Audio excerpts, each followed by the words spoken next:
The first question, in Australia, the Muslims suffer the same sickness as the Muslims in the Arab world.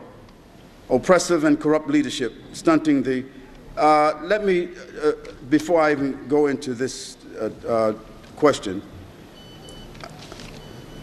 I don't believe this hype about everything that's wrong with the Muslims is because of corrupt Muslim leaders. That's not correct. Because the leaders themselves are the leaders of weak, divided, and corrupt people.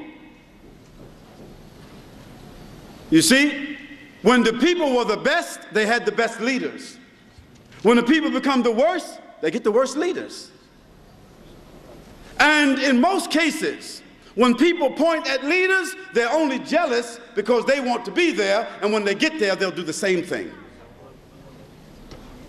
We want better leaders. But I say to you brothers who have this talking, if you become better fathers, you become better neighbors, you become better co-workers, you become better colleagues, you become better people and examples for the Muslims as an individual, change your own behavior, and you'll find that your family will change. Your neighborhood will change. Your society will change. Maybe Australia will change, maybe the world will change. But don't jump from you all the way to the Khilafah and the Islamic State.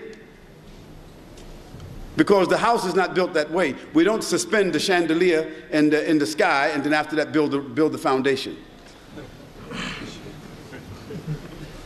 So the issue of Islamic State, issue of the rulership, this is an issue.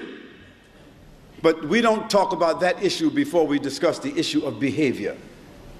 It is the behavior of Muslims themselves that have brought us to this condition. The behavior of you and me. You see?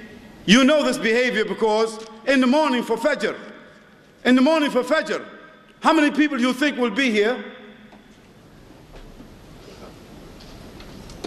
Are there 100 people here praying Fajr? Are there 50? Alhamdulillah. And there are 400,000 Muslims in Sydney?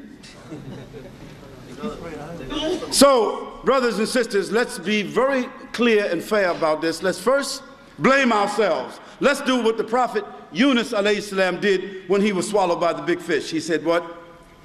La ilaha illa anta subhanaka inni kuntu min al-dhalimin.